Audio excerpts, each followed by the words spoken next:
Here are 4 things to never buy at a gun show: reloaded ammo, anything not related to guns or the Second Amendment, and anything not related to guns. It emphasizes the importance of learning from others' mistakes and avoiding buying items that may be of dubious origin. Reloaded ammo often comes in bulk packages, and it is important to be cautious when using it for plinking or when there is an ammo shortage. It is also crucial to consider the potential risks and damages to the firearm you are using at the range. Another thing to avoid buying at a gun show is anything not related to guns or the Second Amendment. There are many items sold at gun shows that have no relation to what a gun show should be. While there is pressure from promoters to sell tables to get money from vendors, it is essential to avoid purchasing these items. I believe that if people did not purchase these items at the gun show, the show would eventually return to something other than the flea market atmosphere that many gun shows have today. Instead, they would focus on creating a more enjoyable experience for attendees and promoting the vendors who sell 2A related and guns at these shows. In the short term, I am not trying to hurt promoters, but is trying to help them in the long run.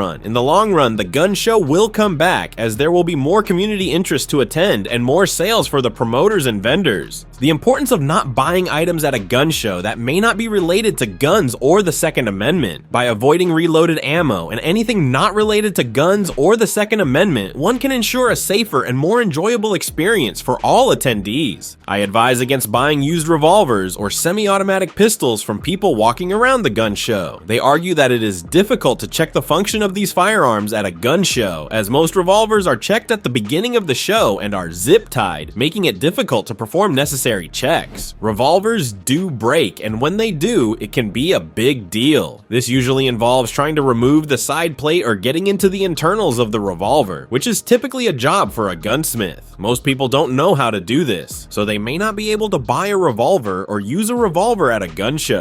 If you want to buy a revolver at a gun show, bring wire cutters to cut off the zip tie. It is generally not a good etiquette to be dry firing a weapon at the gun show, and you may witness negligent discharges. To avoid this, ask the person walking around if you can take the revolver outside and do a function check of your gun. Check the timing and lockup of the gun to ensure you are getting a quality used firearm. An extra zip tie is recommended for the person to zip tie it back up for the person to go back into the gun show. In terms of semi-automatic pistols, the author would not buy one from someone walking around, especially when asking them what they got in the box. Now let's discuss the importance of avoiding semi-automatic pistols at gun shows, as they often jam and lose confidence in the firearm. They advise against buying these firearms from people walking around, as they often offer ridiculous prices for used firearms compared to their worth. People may not get a good deal on collectible firearms at gun shows if they don't know what they're looking for. Some never rules include obtaining a letter from the factory if you bought a Colt-nicked gun, as it is known within the collector community that guns are often enhanced or refinished and ruined. Some exceptions to these rules include Colt firearms that were originally blued and are now nickeled. These guns can be confirmed by the factory with a letter accompanying the gun when it's sold. Now, let's emphasize the importance of knowing what you're looking for when purchasing a firearm at a gun show. They suggest that if you're looking for a collectible firearm, it should always come with a letter from the factory, as it is well known that guns can be refinished and ruined. It is crucial to avoid buying semi-automatic pistols at gun shows, and instead opt for new firearms like the Smith & Wesson MP 2.0, which come with a lifetime warranty for the original purchaser. Blued guns often have a unique appearance due to the use of nickel refinishing, which can be difficult to discern whether it was done at the factory or afterwards.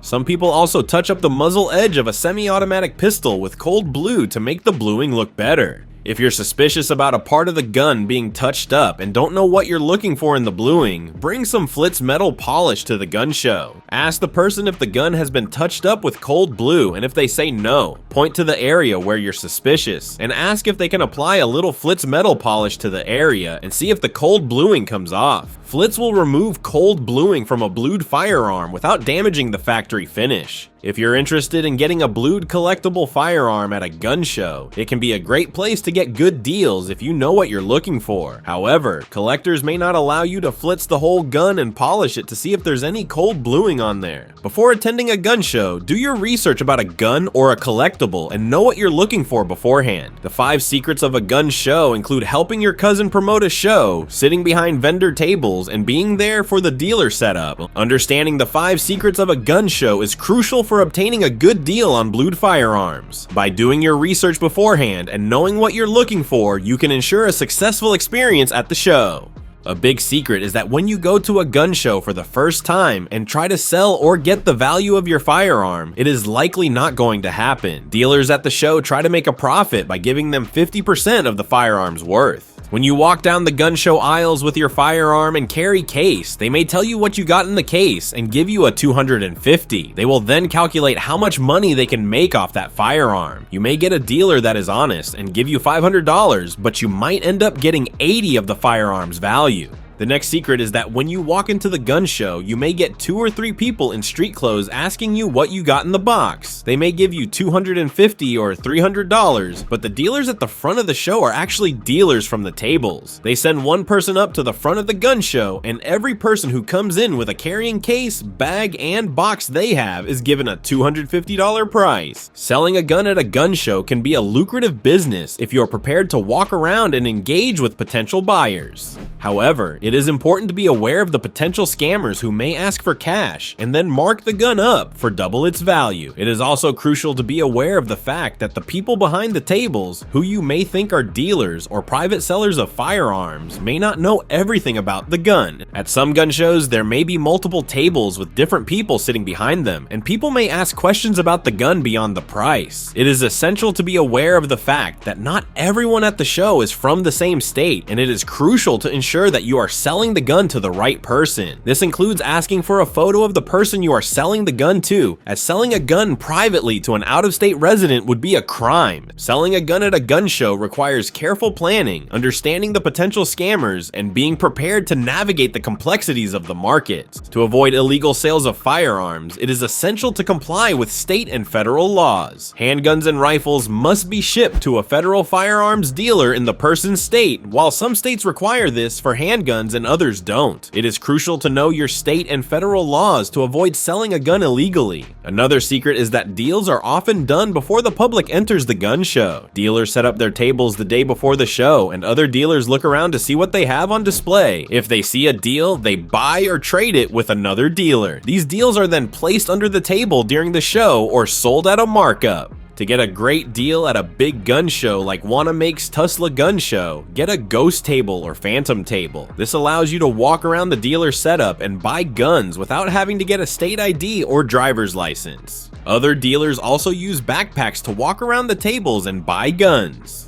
It is worth the cost to get a ghost table or phantom table at a big show, as the aisles can be congested. Dealers often auction firearms they buy at the dealer set up and sell them online. By following these tips, you can ensure a great deal at your next gun show.